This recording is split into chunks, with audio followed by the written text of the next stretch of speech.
So for this panel, we have collected for you a team of willing pioneers. So these are people who have seen the potential benefits of what non-surgical approaches can offer and taken some of those early steps to test their application in the field. And they have very bravely offered to share their experiences of the good, the bad, and the ugly, with the aim of helping you guys to learn from both their successes and their failures, and therefore to expedite your pioneering field research. So some of what they learn will be from direct application of non-surgicals with companion animals. Some will be drawn from other species or associated application of associated marking or indeed surgical approaches. But all have parallels to our core subjects, and these panelists will be trying to draw those parallels for us today. Now, this is part one, and tomorrow we're going to continue with the same panel in the field track session. So if you want to listen to more of this stuff tomorrow, it's going to be happening in the latter part of the morning tomorrow. Okay. So here are panel speakers. We've got Val from ACC&D. We have Amy Fisher from the University of Illinois and ACC&D. We have Andrew Rowan from HSUS. We've got Emma Clifford from Animal Balance. We have Stephanie Bowles-Griffin from the Botstiber Institute for Wildlife Fertility Control, and Giovanni Massai-Smith from the Animal and Plant Health Agency in the UK.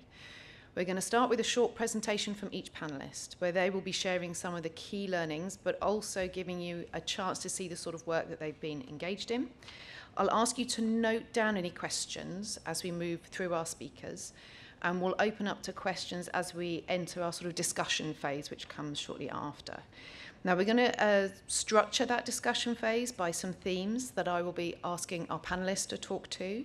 However, please don't feel restrained by these. If you have a burning question that hits another topic or is a question about what they presented, feel free to come up with it. We'll be happy to hear it.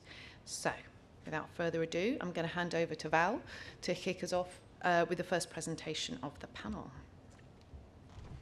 Thank you. So, as the first speaker, I'm already breaking the rules, and I'm not talking about non-surgical sterilization per se, but rather a study that ACC&D conducted to identify animals treated non-surgically. So I'm going to focus on lessons from implementing the study and put in a plug for tomorrow's marking session in the field science track if you want to learn more about study details and results. At this point, I'll just mention that at the time of the study, we were at a stage of needing to evaluate a visible ear marker in a real-world setting. We partnered with a large rabies vaccination campaign and undertook a study with own dogs in a Maasai and Samburu pastoralist community in rural Kenya. The study did not go as we had hoped, and I ended up stopping it prematurely due to a variety of factors relating to the welfare of the dogs in both the study and the community. So the study and the broader experience yielded a number of lessons, and there are 4 that I will highlight right now. Lesson 1 pertains to partnerships, and there are a couple points of note. The first is the importance of conducting a site visit with potential partners to observe things in action before engaging in a partnership, be it for research or more general project implementation, and also regardless of the credentials and reputability of the potential partner. The second is to carefully consider respective priorities and approaches. In brief, an underlying motivation for our study was animal welfare, and for our partner, it was human health and acquisition of quality demographic data about dogs. I would definitely not say that one is superior to the other, but the different perspectives from which we approached the dogs and the projects created some definite challenges. ACC&D was optimistic that we could enhance the welfare of the animals in the research and the broader community, but the reality was that this was a somewhat naive goal and didn't go as we had planned. The second lesson is the importance of empowered and skilled personnel. It is admittedly quite easy to focus on the veterinary professionals who will actually be performing the treatment, and that obviously is a very important focus, but there also need to be multiple people who need to have both study expertise and buy-in such that they can troubleshoot minor problems independently and well. In particular, it's critical to have handlers who are skilled, trained, and empowered to take charge of humane animal handling. This protects people and animals, and it demonstrates that experts, so-called experts, prioritize treating animals humanely. Having experts and representatives of the project exhibit humane treatment is extremely important given the public nature of many interventions. In our particular study, people often lingered long after their dog was vaccinated, and community members also observed what was happening, including congregating around the dogs receiving the ear tags. The third lesson is that it's really important to prepare for both expected and unexpected behaviors of people who are involved in a project as well as part of a community. Our marking study revealed quite a bit about human behavior among veterinarians, dog owners, and community members, and particularly children. I'll talk a bit more about these things in the discussion. For now, though, one example is that we anticipated that children might want to play with ear tags, and indeed, that happened. Children did cause some tag loss, which I'll discuss later. It did not harm the animals at all, but it certainly compromised the efficacy of the tagging initiative. It was also quickly apparent that owners really liked the idea of identification for their animals and wanted a tag for their dog. On the one hand, this was great validation for the concept of this marking approach, but it also created some serious consequences because a lot of dogs were excluded from the tagging study due to their behavior with general handling for the rabies vaccination campaign. A couple of days after the tagging project or the tagging study, a dog owner whose dog had been excluded cut a notch in her dog's ear to show that he belonged to her. And while I can't say for sure that this was a cause and effect scenario, I personally believe that it was, just based on the timing, and I see it as an example of how people can behave in ways that are quite far beyond what one might anticipate. And the fourth lesson is less a lesson learned, but more a point that I want to emphasize. I would argue that any project, whether non-surgical fertility control or even a standard surgical sterilization campaign, gives rise to ethical questions and decision-making. The specifics and magnitude of the ethical decisions can vary broadly, but even the simple act of determining that an intervention is needed has ethical underpinnings. So ACC&D's marking study prompted ethical questions before, during, and after implementation. And there wasn't much tangible guidance to work with to answer the questions. Choosing a location outside the US for the first trial in conscious animals was ethically fraught. We wrestled with where to conduct a study on the basis of where we could maximize benefits relative to risk. We wanted to offer value to the individuals who were engaged in the study, and not just to future generations of dogs and their owners. And we struggled with how to respect the interests of owners as well as protect the interests of animals, particularly when the two were at odds. In theory, this opportunity in Kenya seemed like it would offer a way to gain important information and benefit the individuals in the study. However, in practice, the balance between the two interests was somewhat less clear, and I'm not sure we made the right decision in all regards. So, and again, in the interest of time, I won't go into details here, but I'm certainly very happy to take questions later on and talk about this more in discussion.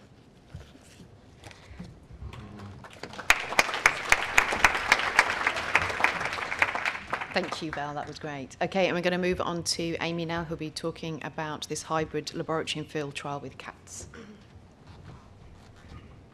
Thank you. Time for some kitty pictures, everybody.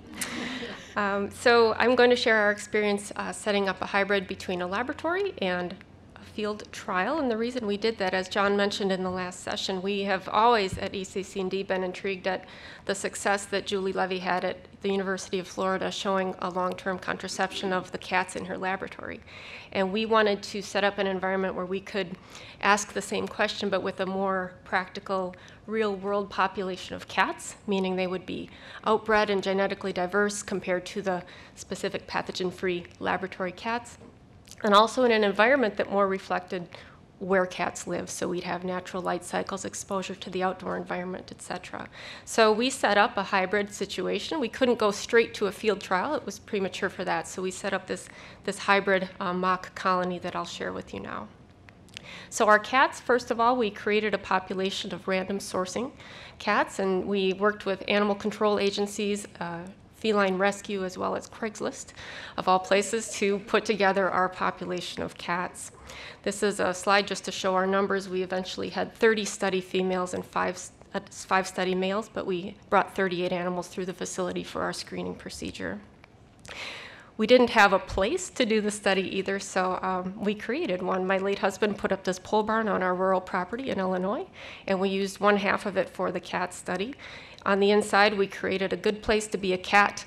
We had a multi-level living area with many places to perch. That giant tree that you see had to come down when we put up the building, so we found a new life for it inside as a giant cat tree. So we were really keen on enrichment from day one with this study. We have an exam room on the bottom left of the picture, and then 2 individual rooms for separation on the right. And then that little door in the back also goes out into an enclosure. We enclosed about 1/3 of an acre so that the cats could have that outdoor exposure and enrichment that is so important.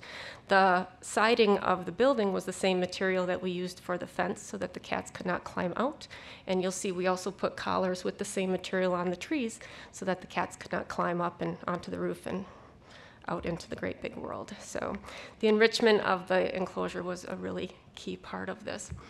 So this was a unique situation. We set up an LLC for the building, but we also had dual licensure. We knew we had to have a USDA licensed research facility, so we complied with all of that with setting up our own institutional animal care and use committee, having inspections.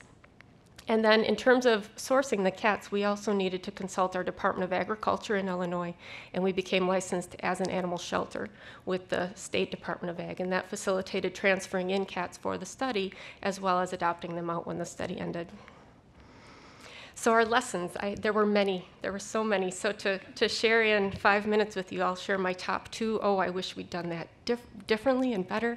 And then I'll share our top 2. Yeah, we hit the nail on the head. So the first one that we really would do differently next time is we did not incorporate shelter medicine principles initially when we were planning the building.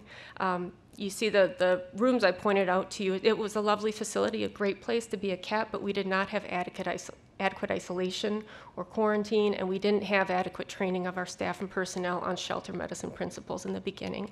And for that reason, we paid the price with some disease management issues right off the bat. So if we do this again, we're going to be more stringent on that.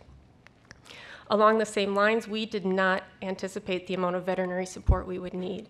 We had great specialists planned from day one, like Dr. Van Sant here, measuring some kitty testicles for us, and then Dr. Matheson, who was our ultrasonographer. But then, we just didn't plan for the day-to-day cat stuff that is going to happen with this population. We had Dr. Whedon was our shelter, our project veterinarian, but he had an employment elsewhere, and we couldn't call on him every time a cat got sick. So we ended up contracting with 4 different veterinarians, as well as seeing 6 different associates at a local vet practice to keep this project moving forward. And as many vets in the audience, as you know, you put 5 vets at a table, you're going to get 5 different opinions on how to do something. So it was a challenge. So we would definitely plan for more consistent, paid, planned veterinary support next time around.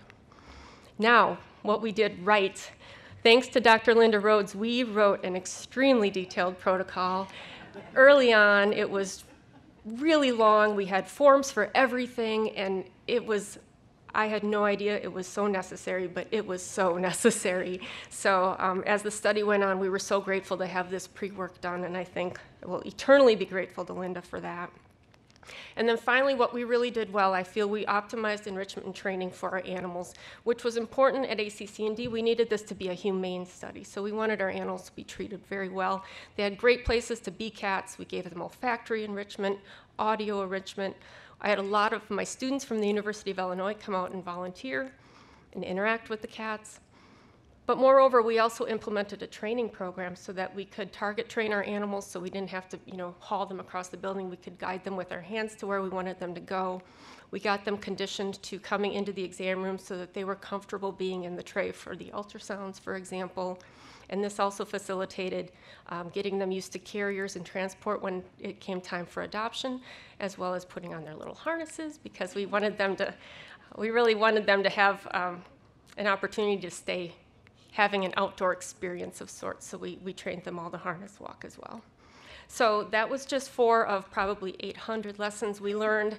But thankfully, with Dr. Andy Sparks, his help, and his wonderful team at Journal of Feline Medicine and Surgery, we just published not the results of the study, that's already been out, and Dr. Joanne Mackey will share that tomorrow morning.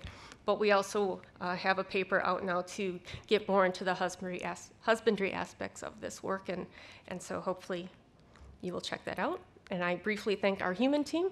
This was a big undertaking, and we did a great job. Thank you.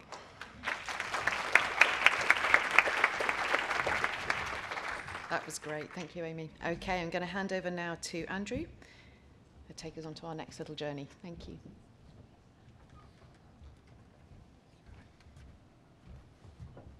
Well, this is something completely different because we really, at HSI, haven't done very much in the way of contraceptive research, but we do have a couple of projects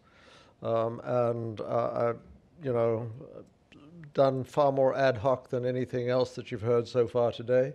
So we looked at PZP in dogs in a South African trial. We had a volunteer group in South Africa who helped us. It was conducted on shelter dogs, and then the dogs were adopted out at the end of the process. The results were inconclusive, but we did learn that you should not use modified Freund's adjuvant in dogs. They developed, some of them developed nasty draining abscesses. And so it was a disappointment. We certainly spent a lot of money on it. And the fact that we were unable to sort of develop any guidance as to what to do in the future was problematic. But our conclusion was that PZP was not a promising chemical sterilant or contraceptive for dogs. Most of our projects have been surgical sterilization. And so we've sterilized over 200,000 dogs. We haven't gone through the fairly extensive ethical review that the first 2 projects have undergone. We've basically been just going out and working with, in the case of Bhutan, with the government, in the case of Haryana, also the local state government. And in Costa Rica, it's working with a shelter in Costa Rica, and in Jamshedpur, we worked with the city authorities. And so basically in India and in Bhutan, there's a perception that the dogs are just street dogs, they're not owned, which we now know is incorrect. Most of these dogs are owned, just not in the way that we in America believe in ownership. And so this is something that clearly we need to pay more attention to in the future. Our costs for the surgical sterilization were about $20 per dog in Asia, and about $12 per dog in Costa Rica. So not particularly expensive. The South African team you can see here, and as I said, ultimately it was an inconclusive result, and 3 of the dogs did not have puppies, and 3 did. So, but the titers were not terribly, didn't really correlate with the outcome. Catching dogs is a huge issue for most projects if you're going to be doing them in overseas and in developing countries. And typically what's been happening is that the dogs have been caught with metal nooses and or wire tongs, and or metal tongs, wire nooses and or metal tongs. This is definitely an inhumane practice. You see these dogs dragged along either at the end of a wire noose or with a metal tong. People don't want to touch them. They want to avoid contact at all costs. We started off using nets. It's a fairly lengthy pole with a large blue net at the end.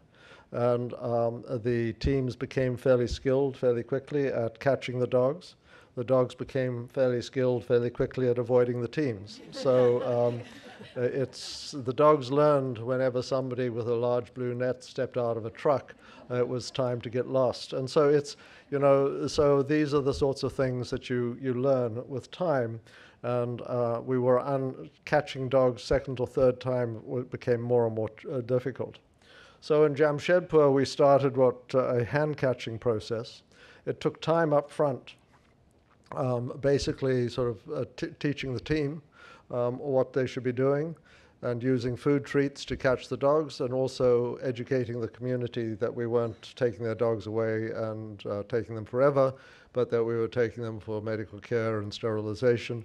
By and large, there was no real sort of negative reaction to that. There were always one or two individuals in the community or on the street who didn't want the dogs back, but these were sort of ignored, and we took the dogs back to where they came from, and it proved to be very successful. 60% or so could be hand caught, and the dogs were carried loose in the back of the truck, and were basically the modeling of that behavior for the community was important, because as you can see, those are the nets, but as you can see the little boy in the photograph on the left of the slide, that's the type of thing that we saw more and more often. And as the adults also began to touch and handle the dogs. So some of the other points that we've learned is that by and large, there's a very poor understanding of human-dog interactions across the developing world, and in fact in the developed world. We know surprisingly little about pet keeping. We know surprisingly little about human-dog ratios. What we've found over the years is that human-dog ratios around the world vary from 1 dog per 1,000 people to 800 dogs per 1,000 people. And those ratios are quite stable. They don't vary that much. They do vary, obviously, but they don't vary that much in the communities where they are. And so in Haryana, it was about 100 dogs per 1,000 people. And if you look at the density graph, you can see that that's a chart. John Boone did the survey, so we know that it was very well done. And you've got this a pretty high R-squared factor showing that the density of the dogs and the density of humans are inversely correlated. Also, we've been supporting a lot of work in Jaipur, and Jack Rees is the British veterinarian who's been working in the Jaipur program. This is a project that was started in 1994, catching and sterilizing about 2,500 dogs every year, mostly females to begin with, and then both sexes thereafter. But one of the things that's important that we were able to identify, or that Jack was able to identify, was that incision length was really important. And this is a chart of incision length versus time of surgery. Time of surgery is obviously also important. The longer the dog is open to the elements on the table, the more likely you are to get postoperative infections. So another important issue. In Jamshedpur, we timed the surgery. And these are some of these two veterinarians and the results, and you can see remarkably consistent. F is a female, F pup is a female pup, FY is a female, young female, and the same for the males. And you can see that the pups, of course, are very quick, and then the young females are in between, and the adults take longer for both surgeons to sterilize. But it's an example. We collected a fair amount of this data, and that's been one of the things that we've done over the years, is try and collect as much data as we can. We haven't analyzed much of it. So it's possible to develop veterinary surgical skills amongst these communities. We use local veterinarians, typically the younger graduates, and then train them how to do the surgery. And the under 10 minutes, under 12 minutes, the surgeries with a low rate of adverse outcomes. Adverse outcomes, about 0.2 to 0.6% mortality. Jaipur was lower, only about 0.1%. So this is comparable to anything you'll see in the Western world. And you need to engage the community for the best results. So lessons learned: do survey of community before starting, if appropriate, to determine the number of both private and street dogs. We discovered that Haryana had 20% of the dogs were private, i.e. pets. In another community in India, 80% of the dogs were private. Have no idea why the difference between these two communities, but we're just finding that there's a tremendous range of values when you go out there, and a huge variation in the number of dogs from one community to another.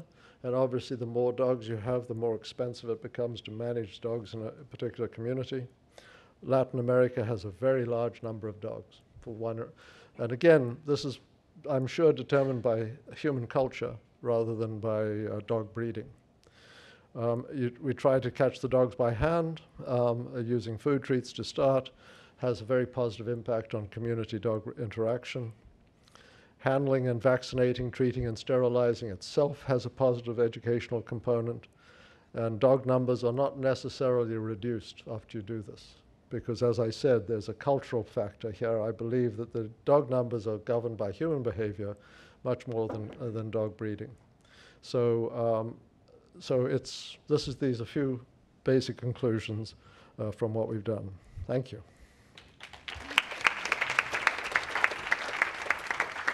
Thank you, Andrew. That was great. Okay, we're going to pass over now to Emma Clifford from Animal Balance.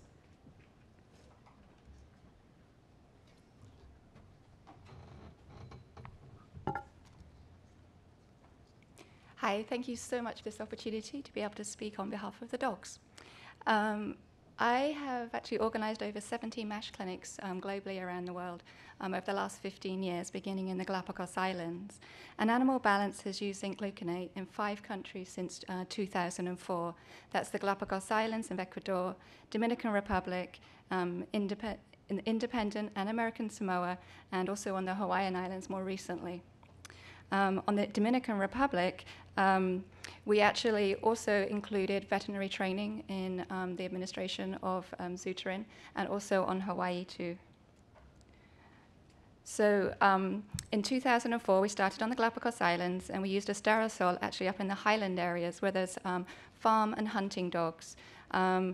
We actually brought with us Dr. Ming Wang, who was the person who created the first edition of it, and he actually, with his team, did 98 dogs, and we had actually 3 reactions on that actual campaign. We also ran a full MASH clinic at the same time. We continue to run those MASH clinics on the Galapagos Islands for the last 15 years, and I'm delighted to tell you that the populations on the Galapagos Islands of the dogs are actually under control right now and well monitored. We actually trained an Ecuadorian veterinarian in the use of Zutrin. Actually, at that time, it was the sterosol, and it was his choice and the community's choice if they used it. So it became an extra tool in the toolkit, as we've been talking about, for the Galapagos Islands. As time went on, people actually preferred to have the castration versus the injection for various different reasons. And then in 2009, 2010, we formed a partnership, and we worked with Arc Sciences to train Dr. Byron Mass, because we got a grant from ACC&D to do this. And he then eventually became the medical director for Arc Sciences. So we had literally surrounded ourselves with the best and most experienced people available to be able to give these injections, which we felt was incredibly important to do that, to be able to get the best results we possibly could on behalf of the dogs. In 2009, we injected another 9 dogs, and we had no issues at all. And then in 2010, we were on American Samoa, and we decided to inject the street dogs, because if we didn't, these dogs were going to be rounded up and killed by the Department of Agriculture. So we went ahead, and with a collaboration with the Department of Agriculture, we went ahead and we injected these dogs, and then Animal Balance actually did the follow-up monitoring to make sure these dogs were okay. We had no reactions. And then in 2010, we created what we call the Z-MASHes, because we started putting Zutrin with our MASH clinics, and so we called it Z-MASH. Great way to kind of promote what we were doing and easy to understand. And in the town of Cabrera, we injected 55 dogs in that small town, and we trained the local veterinarian. And it seemed extremely popular, so we expanded that program, and we met with the health department and the Department of Agriculture in the Dominican Republic, who are desperately trying to vaccinate the dogs in the Dominican Republic against rabies. And we said, well, could we, at the same time as you're doing the rabies, do the injections for the male dogs? And they thought this was a fantastic idea. And they also decided to give us the rabies vaccines for free. So it was a great collaboration between our organizations. And so in combination with the veterinary universities in Santo Domingo in the Dominican Republic and the University of Illinois, Alliance for Rabies Control, ACC&D, and the Rabies Center of the DR, and actually the PAHO were involved too. 2 weeks later, or 2 months later, excuse me, we had a training session with the veterinary students in Santo Domingo. And it went extremely well. We trained a number of veterinarians and a number of students. And then 2 weeks later, some of those students actually went back to Cabrera, which is on the north coast of the Dominican Republic, and injected 25 dogs. And unfortunately, there were 11 reactions, and 3 of those led to scrotal ablations, unfortunately. So that kind of stopped us in our tracks there. And then by 2015, we revamped the protocols, we rethought about it, we looked at how we were doing things, and we came up with our own protocols, which were kind of an expanded version of what Arc Sciences had put forward. So just to move forward. The key points that we found to consider was that it's really, really important to have the train your veterinarians, of course, but with direct support from an experienced veterinarian. So that at the time was Dr. Byron Master. Then, Dr. Bob Whedon also was one of the wonderful veterinarians that was involved in this project. So again, we have the best of the best out there helping and training the veterinarians that were being trained in the field. Another point I wanted to make is that it was really important to have the surgical veterinarian support. In the United States at the time, there was a lot of anti-Zutrin feeling, and that really did impact our clinics. When you're trying to run a clinic that's surgical and Zutrin, and you've got 3 tables running for surgery, and those 3 veterinarians are completely opposed to what's going on the 4th table, which is the injections, it doesn't do well. It doesn't go well at all. And as we all know, if your techs are not supporting what your veterinarians are doing, everything falls apart. So I wanted to make that point very clear, that everybody has to be on board with what you're doing, or it creates a very divisive clinic. The next point I wanted to make was that communication was, I think, the key factor post-training, because if the client doesn't have a way to get hold of us and we don't have a way to get hold of the client, we were not going to catch a reaction. And so what happened, I'm going to pop forward a couple of slides. I want to show you this. So what happened in the Dominican Republic is 2 weeks after that training that I was explaining about, the Dominican veterinarians went to a rural area outside of Cabrera, injected the 25 dogs, 11 had reactions, and as I said, 3 had to have scrotal ablations performed, which is why we stopped using it. Well, in 2015, we went out to Oahu on Hawaii, and we decided to focus on the hunting dogs in that area. And we injected 68 dogs with 0 reactions. And what we came to the conclusion is one of the main factors was that everybody had cell phones, and they could send us photographs of the dog's testicles afterwards. I was actually so paranoid that I was worried about having more reactions that I did all the aftercare for all of those 60 dogs with the people. And so the people, the Hawaiians that came down from the kind of high areas where the dogs were living, these were huge dogs. These were between 65 and 100-pound massive, huge dogs that only they could handle that we were injecting. And so there's me talking to them about their dog's testicles and all their aftercare that they needed to do. And everyone took it very seriously. And I said, I really need you to send me photographs every single day of what your dog's testicles look like. I absolutely need to see them. And they thought I was crazy. But they did. They started sending me their photographs of their dog's testicles, and I showed the veterinarians, and it was yes or no, whether it was we needed a phone call or needed to see them. And it was so intense, the aftercare, that we had 0 reactions, and the entire community of the hunting community was so pleased with this. So we had found a niche for it. We thought, oh, this is fantastic. This is a place that we can use this product, and it can be very successful. The people are pleased. The dogs are doing great, which is, of course, the top priority, and it's working out really well. And then we couldn't get it any longer. So just to pop back. So aftercare must be a priority post-injection. And the other point I wanted us to consider today was the people that you're working with, and it doesn't matter which country you're working in, it's going to be the same questions. Do people touch their dogs? Do they look at their dog's testicles? And will the client feel it's rude to call us if something went wrong? If we're providing something for free, they might be a bit embarrassed to call us and say, well, actually, my dog's testicles are blown up and they're sloughing. Can you come and have a look? They wouldn't do that because they're going to be embarrassed to do that. And I think that's something we should take into consideration when we're putting these programs together, to make it as easy for the community to get in touch with us and get over that slight embarrassment factor that they actually did look at their dog's testicles. And the other point I wanted to make was that the advertising for doing this was kind of tricky at the beginning. We're like, how do we do this? How do we get people engaged in wanting to have their dog's testicles injected? So what we did first was we did the training with the veterinarians in Dominican and then also on Hawaii, because we wanted to get, as much as possible, try to get the veterinarians behind us, because we absolutely knew as soon as we started talking to the community about injecting dogs' testicles, they were going to go to the vet and ask them what do they think. So we absolutely had to do this training first of all, and that went pretty well with the vets. Everyone was, of course, super skeptical to begin with, but then things started to roll along quite well. And then we had to convince the community, and we had to think about what was the demographics of this community on Hawaii, and we figured we could use humor out there, so we came up with, as you can see, balls and jokes and things like that. And we had another one that had a big dog with a Z on for Superman and different things. And we just used humor as a way to engage people.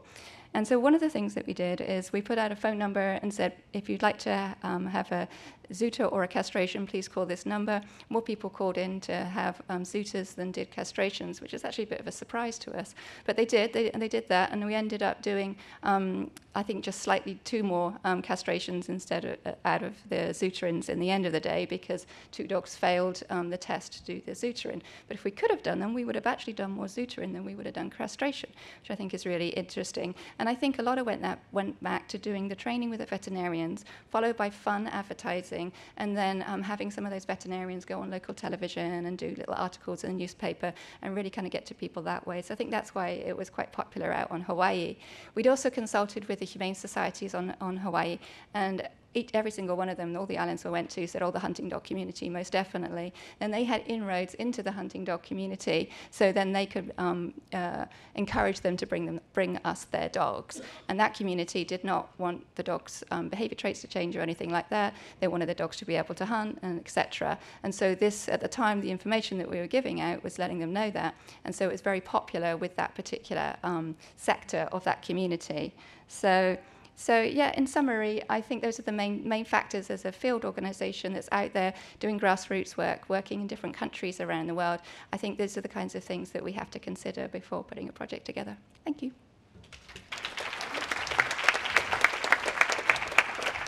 That was great, thank you, Emma. That's a real-life example of no balls, no nose.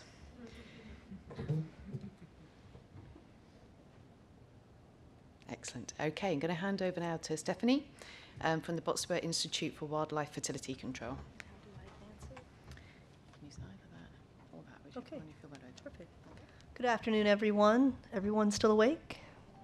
Okay. I was getting dressed this morning, and I had a black blazer. I took it out of my suitcase and noticed that one of my dogs must have crawled up in it before I packed it and laid on it.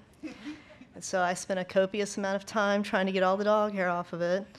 And when I walked out of my hotel room, I thought, well, if there's one place and no one's going to care, I have dog hair on my jacket, it's here, I hope. In fact, you'd be kind of out of place if you didn't have a little bit of dog hair, cat fur on your apparel. So So I serve as a senior scientist with the Humane Society of the United States Wildlife Protection Department. I spend about half of my time doing a lot of different things, one of which is a Zonostat H fertility control project on wild burros that we started last year. And then the other half of my time I spend serving as the Science and Policy Director for the Bott-Stever Institute for Wildlife Fertility Control. This is a partnership between the Humane Society of the United States and the Dietrich W. Bott-Stever Foundation that began in August of 2016. Our first major event was about this time last year in 2017 when we hosted the 8th International Wildlife Fertility Control Conference in Washington, D.C. Many of the people in the audience today attended that conference. We have several of our advisory board members here up here on stage right now and in the audience, one of which is Giovanna Masai, who will be presenting after me, Dr. Rowan, who already did, and then I believe Cheryl Asa is in the audience somewhere, unless she decided to take a break. There she is in the back.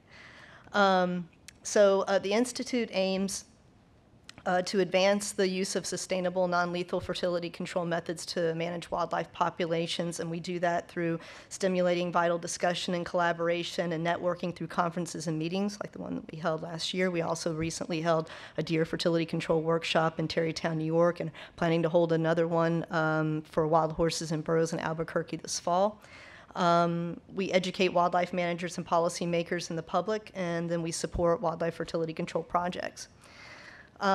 But today I'm going to talk to you about a lot of the work that me and my colleagues at the Humane Society of the United States have been doing for the 10 years that I've been with the HSUS on non-surgical wildlife fertility control projects on wild horses, wild burros, urban white-tailed deer, primarily using dart projectors and syringe darts to administer the immunocontraceptive vaccine PZP, also known as either Zonostat H for horses or Zonostat D for deer. And today I've been asked to sort of share our collective thoughts on what we've learned in the hopes that you can apply some of the lessons that we've learned and the important work that you're doing with cats and dogs in the field. So briefly, this is what we do. This is my colleague, Kayla Grams, who works at the Science and Conservation Center in Billings. There's some photographs that were taken of her looking for mares that needed to be boosted at Sandwash Basin Herd Management Area in Colorado. So the first slide shows a group of mares drinking from a water hole there. The actual vaccine, Kayla mixing it with the adjuvant, loading up the dart, getting the dart projector ready by loading the dart into the projector, and then setting the pneumatic rifle at the correct power and pressure, air pressure, and then lining up her mare and then recording all of the data. So some of what I'm going to discuss first are sort of our tips for success. So it starts with transparent project planning. Some of the things I'm going to discuss have already been discussed by other people that have presented today and then just on this panel. Identifying human-wildlife conflicts within the community through a really good stakeholder analysis process. It helps you determine what the local level of support is and what the actual conflicts are. It's very possible, especially for instance with urban deer, that a population management program is not the solution. If landscape damage, for instance, is the primary concern, slowly reducing the population over time may have some impact, but it's not going to have an immediate impact. Site-specific mitigation will and should be a part of the program. Another part of it is inclusive development, project development, identifying and assembling a community of leaders and groups and individuals to work closely and cooperatively with you and your team to develop and implement a project with really clear, measurable goals and objectives. Identifying and creating a plan to manage and respect the opinions and wishes of those who may not support your project. They may or may not be the minority, typically that they are. But to be inclusive whenever possible, on the ground, within the government that you're working with, investigating those areas of pushback or frustration and opposition closely to see if you can find some sort of workable solution. And Some of these things can be avoided through the stakeholder analysis process if it's performed and helps to identify those things in advance. And then finally, public education, and have it be something that's ongoing from the beginning of project planning through implementation and then through the duration and conclusion of the project. Some people have already discussed the importance of this, and we certainly understand it and recognize it as well. Doing public presentations, classroom talks, flyers, websites. We even have project hotlines where people can call and let us know information about animals that are involved in any of our studies. So that it keeps not only current residents, but new residents that move into the community aware of what's going on and who they can come to if they have questions or concerns about anything that they see in the field. And then the next thing I'm going to discuss are challenges. Forward thinking to the extent that you can. For the projects that we do, I'll use urban deer as an example. Animal accessibility can be a real challenge. So in both rural or urban landscapes, natural barriers, topography, public and private property boundaries. Remember, we're not attempting to capture these animals initially. Most of the time, we're looking for a place that we can dart them and administer the vaccine remotely. That can be really, really challenging in a densely populated urban environment. We have to obtain permissions from places that we can dart animals and treat them. Man-made structures, roads, fencing, all can be very challenging to work around. Another issue is animal ownership, not so much with urban deer, but in some of the wild horse populations that we work with where, like some of what has been discussed today, animals, there's no real clear ownership there. So determining that and figuring out a way to approach that and be adaptable can be really important. And then, of course, Mother Nature, being mindful of the season that you're working with these animals and setting plans for times of the year when humans and animals' safety is more easily maintained. For instance, if we're working with wild burros in the desert, we don't carry out rigorous activities in July during the heat of the day. We try to limit those activities for first thing in the morning and late at night. And then trying to avoid extreme wind and cold if you're having to anesthetize animals, chemically immobilize them in order to mark them, treat them, and then release them. And finally, considerations. Things just don't always go as planned. And again, nothing new to anybody that's worked in the field with cats, dogs, or any type of wild animal. Following an incident command system is really critical. I don't know if others do. It's something we pretty much are required to do at the HSUS when we're doing field projects. It really does help eliminate a lot of problems. It keeps your team focused. Everybody knows what their role is. They don't diverge from it. And it keeps communications between teams and team members organized and effective. Building in extra time and funds for field errors and the things that will happen that are completely outside of your realm of control.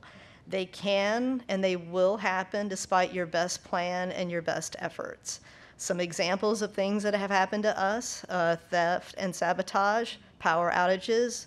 We've had situations where we had vaccines stored in a refrigerated unit and the power went out and we lost that vaccine, so we had to order more in order to continue a project. Wasn't a problem that time, but good to have backup systems, contingency plans in place when you can foresee them. Damaged equipment repair, back orders on parts and supplies for the equipment. Just a couple of examples of things that can happen. That is the end of my presentation. Just a couple of funny photos. So Kaylee Pereira is our senior wildlife field manager, and she helped me put this presentation together. The gentleman on the left that you can't see because he's got a deer mask on that somebody actually put an ear tag on. It's a gentleman that really had a lot of animosity towards the animals in Hastings-on-Hudson that we were working with in New York. But number 5 was the deer, one of the first deer that we treated with PZP. And after a while, seeing her come back again in his yard, he finally decided to just develop a fondness for her. And somebody gave him this mask at a dinner party one night. And then this is a photo I took of one of our Oatman burros taking a little nap in front of a biker bar in Oatman, Arizona. Thank you.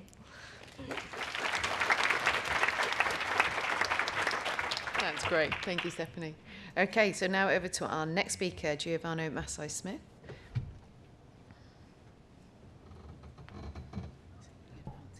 Thank you. Good afternoon. I am aware that I stand between the banquet and so I'll do my best to be quick. And the previous speakers have done a fantastic job. So I think I'm mainly reiterating what some other speakers have said today, including this morning. I work with human-wildlife conflicts or interactions, but I've also worked with dogs, mainly in the context of rabies, dogs, fertility control and rabies. So I'll share some of my personal pearls of wisdom with you. One of the first questions, owned stray wildlife, it's a continuum. So wherever we go to an area, it might be worth asking to whom the animals belong or who's responsible for them. And that might have repercussions. And one of the reasons why this is relevant, for instance, is that if you go to a owner of an animal and you say it's you had 20%, the likelihood that your animal will become fertile again is 20%. That owner will not be very happy. However, when we deal with populations, so in wildlife, 20% might be good. So again, it is relevant to whom the animals belong to. And it's also a good idea probably to have what we call stakeholder map. Other people call it differently. And there are a number of stories behind each of these pictures. But so your stakeholders, you might think about all your stakeholders are people that have people or groups that have power or interest or both. Ideally, you would like to influence or have on your side people that have both power and interest. I'll just share one story. Prince Charles, I'm working on a very big project on developing oral contraceptives for grey squirrels that are non-native in the UK. Prince Charles became interested in this, invited me and a colleague to his house, and he was brilliant because due to his interest, the project became very visible. So the project acquired visibility and raised awareness, immensely raised awareness. Maybe too much, because then you have all the eyes of people expecting you to resolve all the problems of the squirrels the day after. But it was great. So probably what other people have alluded to, consultations, workshop, website, information, however you can share it, is always a very good idea. Legal and ethical aspects of working with animals. This comes from a number of studies that I've carried out in Hong Kong, in India, and in Nepal. So we assume that we know everything. Then we go to a country thinking that we will save the world because it's a wonderful idea. Sometimes the people, the receivers, might not think it's a good idea. And also there are very, very important questions like if you bring in a new contraceptive that is not registered in that country, can you do it? Can you do it legally? Who is going to administer that contraceptive? What happens if when you catch a dog, that dog is suspected to have rabies? Can you euthanize the dog? What if the community is Buddhist and they don't believe in euthanasia? So all these queries are important and should be considered. Ethical aspects of running a survey. When I went with some colleagues in India, in Tibetan refugee camps, we had to carry out a training on how to conduct a survey with people, with communities that might be vulnerable. That was great because it made me think about the fact that when you interview somebody that is very, very different from you, and you bring to that community medicines, care for animals, and so on, those people might give you the answer you want to hear. So that was important. And then how to plan for the unexpected, and I have my pit tag story. We went to Nepal, we injected dogs with Gonacon. It's another story, I shared it at the last ACC&D conference, but this particular story is that the following day, somebody called us to say, one of your dog has died. And I had a heart attack because I had never known any animal dying of Gonacon. And thank God we have microchipped all the animals. We retrieved this dog that had died, and it didn't have a microchip. It was just another yellow dog of the thousands of yellow dogs in the area. But we were able to say, look, this is not our dog. And that was very, very wise. Likewise, at the end of my stay in Nepal, some local NGOs were really grilling me about, did you have all the documents? Can you show us the documents for you to be able to do this work? And working for the UK government, I had to have all the documents, but I was very, very happy that we went through the effort to have all the documents because it made a difference. By the way, I was also grilled the moment so I'm working in Hong Kong with feral cattle and feral buffaloes with Gonacon again. And before I could even think about starting, I was sitting with a number of NGOs and becoming a bit British. I was sort of thinking, oh, we'll talk about the weather and we'll have a cup of tea. I was grilled from the moment I appeared in the room on why do you want to do, what is the substance, what are the side effects, are you sure about what you're saying, can you show us more data, and so on, which was brilliant. I think these are the questions that you want to hear. Local collaborators, I think several people made the point. I thought I felt privileged by working with a number of groups that were already working in the countries where I had the privilege to work in. And it was essential for a big, big number of reasons. So awareness of local conditions, including some countries there might be strikes that will prevent you from moving from A to B, including catching your flight, if you have a flight to catch.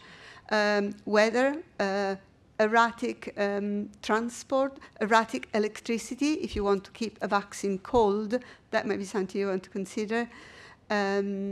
Translation. So in this course that I did on how to be a good interviewer, we are also supposed to go with a translator, because I didn't speak Tibetan, to all our Tibetan refugee community and read a couple of pages on all their rights. And so the translators were doing this for us. And as the day went on, the amount of time taken for this translation was becoming shorter and shorter. And I'm pretty sure that towards the end I say, are you happy? Yes, but let's go. Because, so again, and I couldn't really say anything, but it's something that it might be worth considering. So spending time to plan for extra time, employ local staff. Several people have said this, local vets, NGO, to monitor and to sustain the work after you've left. I found that that's crucial. And I think this is my last slide. So I remember having a number of discussions with several people about control and treated. As a good scientist, I'll consider control and treated animals for a study. I'll do the stats, I'll consult with statisticians, and I'll arrive in a country with all my numbers ready. Then you try to explain to somebody that their dog, unfortunately, is in the control group. They don't like it. And some people don't get it, and I can sympathize. If I was told by some guy that comes from the moon, sorry, your dog is in a control group, I wouldn't like it either. So the way we work with this was, okay, if your dog becomes pregnant, it will be spayed and it will have veterinary care and so on. So that was fine. I'll touch on the reliability questionnaire and then I'll do the last one. Reliability questionnaires, as I said, in theory, if you go to buy the book, you should do 100 questionnaires and then do again another 20-30% to check that the answers are the same. To me, that makes you look like an idiot. So it's like, why are you asking me the same question? But it is a good method because some people will not. The idea in different communities, the idea of time might be different, of ownership is certainly different from our ideas or others' ideas. When you ask somebody what happened, the fate of the pups, very few people will say, I drowned them. But it's something that might have happened. So there are a number of ways to get around this. For instance, you could ask, do you know of anybody that drowns pups? Which is a good way to put the guilt on somebody else. And my last point was in Nepal. So this happened to me in Nepal. What do you do when you arrive with all your gears and whistles and bells and whistles, and you're clearly from a wealthy country? You bring all this amount of wealth to the local dog community. And then some women said, oh, that's very interesting. Could I have those for my husband? So I'll finish on this, and I'll let you ponder about this. Thank you very much.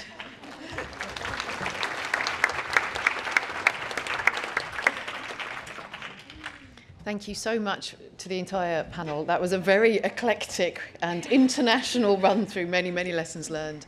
We're coming very close to the end of the day, so I think actually we're going to change our plans a little bit, do more of the structured discussion tomorrow, and instead just open up to the floor, because I know there may well be some questions here. So does anybody want to come up and ask some questions of the panel?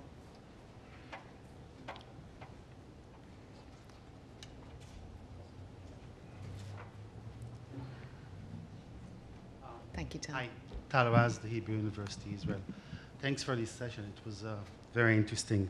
I was wondering, we did some study with Gonacon, which I'll present tomorrow, and I wonder if you had some problems with public resistance, shaming in Facebook, going against the study. For instance, in our Gonacon study, when we publish and ask people to come with their cats to be vaccinated, there start rumors and lies and things like this vaccination will cause for sure tumor to your cat, they're going to take your cat and chop it, and so on. Did you have to deal with such a coincidence? I'm just wondering. And also things came even from pro-animal association, that some of them had resistance, and I think that's related to conflict of interest they might have, because the government provide some funding for TNR, and they were afraid that maybe that will be cut down if there is an alternative that they're not familiar with. So. It's almost as if you'd seen the first question of our structured discussion, which was exactly about how people accepted and perceived non-surgical fertility control. So anyone on the panel that wants to speak to the question that Tal has asked there? Well, I'll offer up one thing. We took Nudisol to Romania. We had a local professor who was our sort of mentor and our guide for this. He suffered a heart attack 3 days before we arrived, was in intensive care. His political power was clearly weakened, and the mayor of Bucharest had us run out of town together with the Nudisol, the 1,000 doses of Nudisol, basically blackballed out of town because it was not yet licensed by the FDA, and they said, you're here to poison our dogs with an unlicensed product. Anybody else from the panel want to talk about this challenge of public perception of non-surgicals, whether that be positive accepting or the opposite? Personally, my problem with wildlife is to convince people that is not the ultimate solution to all their problems. I have the opposite problem. I'm toning it down and saying this is one of the tools that we have available. You will always have fake news. You will always have some people that will object. Yeah, it's part of life, yes. We found it very useful for the squirrel project. We have on the website of the association that is funding this work list of questions and answers, because after a while the questions are always the same. So, and this list keeps growing, but it's based on evidence, so you can point people to what you know for it's real. That seems to help a bit. Anyone else from the panel have suggestions on how to increase acceptance of non-surgicals? I would just reiterate something that I mentioned in my presentation, and that stakeholder analysis, a lot of it prior to even beginning the project, and have that be part of your project planning. So most of any, I don't want to call them bad apples because that's not fair. They're entitled to their opinion about what you're doing. It's more getting an understanding from them and try to bring them onto your side as best you can. And then if you can't, and they really are the minority and the majority of the community supports you, try to work with others in the community, leadership and other community groups to try and figure out a way to communicate with those people the best way that you can, and maybe have those people working on your team, somebody else, and I think it was Giovanna and others have suggested, when you have people local working as part of the team, you're not seen as an outsider bringing something to them that you're forcing upon them. They're part of the project. They're going to be part of the success. They can own it when things go well, and they get the result that they're looking for. Thank you. Anybody else have questions for the panel? Okay, if not, I'm just going to go run another 5.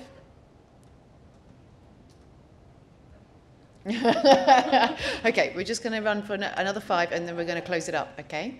So just to say that the other question that we wanted to ask the panel today, and tomorrow we'll be asking them some more field implementation questions, was what inspired them to try non-surgical fertility control. So there were risks associated with these tools, but these are guys that had saw sufficient benefit to use them and interested in what those benefits were that tipped the balance into being pioneers for this field. Anyone from our panel would like to speak first?